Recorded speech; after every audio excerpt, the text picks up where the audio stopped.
Hello there, and welcome back to War Thunder. Yes, it's been a while, but I'm absolutely determined on making more videos in the foreseeable future as I try to get back into this whole War Thunder thing. I had a little bit of a break in terms of making videos, and it was absolutely mandatory, but I always felt like I would let you guys down. And this is why today I decided to give you a little bit of a story time, starting with the 15 cm Panzerwerfer 42, 15 cm Nebelwerfer 41. German premium tank destroyer, rank 2, battle rating 2.3. And the story of this thing is very tightly interlinked with the BM-824 1.3 premium Soviet tank destroyer and the American Calliope of rank 3, battle rating 4.0, which back in the days you had to purchase in order to unlock as a premium the M26 T99 battle rating 6.3 of rank 4, which was really all four vehicles were really expensive, and in particular the 15 centimeter Panzerwerfer made me mad. That was before I became a War Thunder content creator.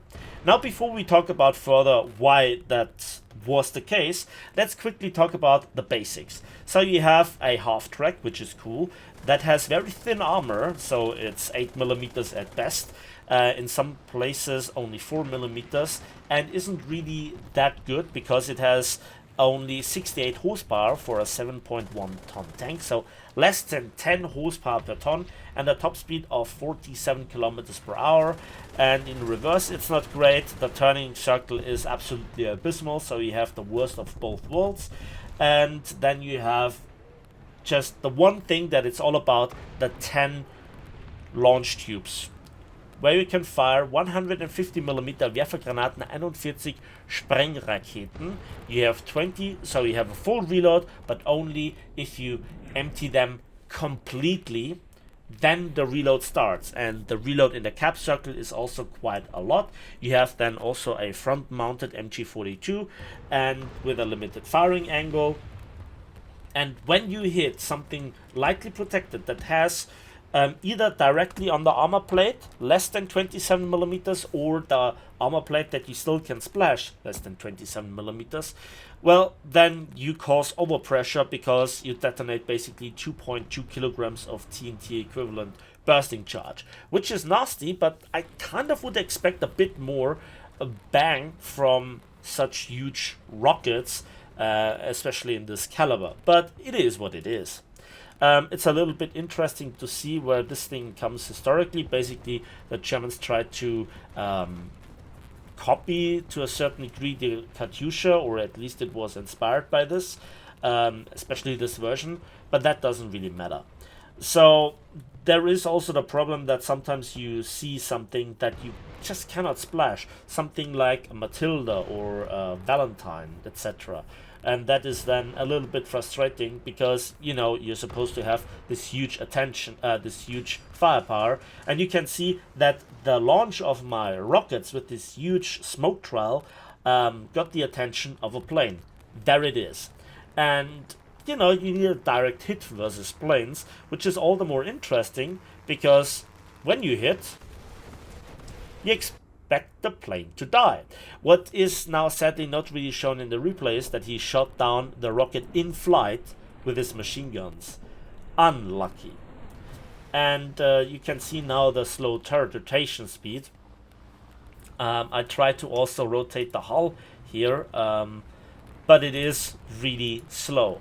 And that is really unfortunate. However, I get him into sight, and despite the only 15 degrees per second rotation speed, we managed to shoot him down. And that was deeply satisfying. That was awesome. And I took a little bit of effort into making those scenes. So, what about the story? Why did I have such a absolute hatred for this vehicle, which it actually turned down?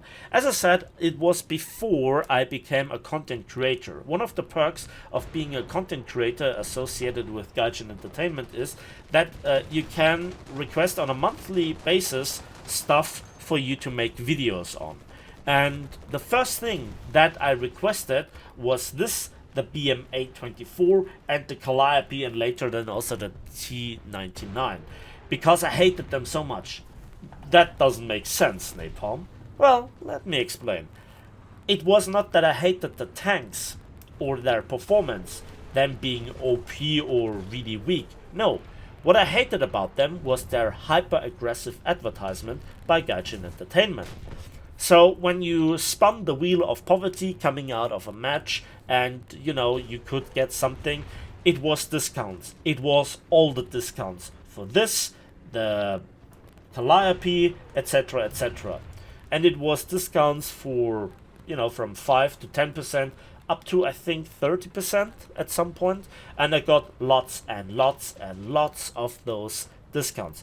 And I just didn't want to get it because as a premium, it was absolutely worthless to me. As a tier 2 premium, and the performance was just not satisfying to me. It was cool, but not for that price.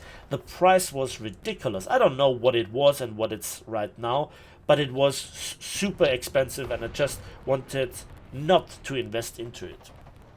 So the first thing was that I requested this thing and all of a sudden I got no more discounts for it, which was the whole plan to begin with. And yeah, it made me just so furious to get discounts for them, nothing but for those rocket equipped tanks. And it was similar for lots and lots of other people, so that was bad. And yeah, that's just Gaijin's business model, I guess. So there it is. Now, as a performer, I have to say it's kind of hilarious. You in theory can park out and the turret is basically empty, and unlike the T-99, your rockets don't explode when get hit. At least this was not the case for me. I find it really cool to shoot those missiles that also are not desperately slow with, I think, 344 meters per second. You can somewhat aim them. But at the start of the match, you have to adjust the aiming reticle. You have to scroll down. Because apparently when the rockets get out of the barrel, they really, how should I say, they drop a bit. And if you would shoot something, I think, below 50 meters, the aiming point would be higher. But for the rest of the stuff, it doesn't really kind of account for that. Or at least, that was the other thing I forgot. When this thing came out, there were no ranging meters in the sight. So you just had a vertical line, and that's it. That was it. And that was kind of hilarious. That then got changed later, but it was too late for me because, again, it was just so unnecessary to not have it. Yet then we are talking about Gaijin here. And that's another satisfying splash. So this is really low tier. This is fun. And I expect it to be hilarious when you go into the fight with 4 of them, with, your friends. It's absolutely hilarious. But the rocket damage isn't really that convincing. Yeah, sure, it's overpressure and whatnot. But when you meet something that has more, and it's close quarters, you have your fair share of problems. Nonetheless, I think that I hopefully entertained you guys and could bring the point home that sometimes the advertisement is just too aggressive from Gaijin, especially for the latest stuff that they think is really cool. And yeah, that was a game with 8 kills and surviving. Well, at this battle rating, nothing too special, but I still hope that you guys enjoyed it. As usual, thanks for watching, thanks for listening. I hope you enjoyed this video. Why not give it a like, give it that? For me, it means the world. For you, it's just a click. And I hope we'll see each other on the waves, in the skies, and on the battlefields of War Thunder.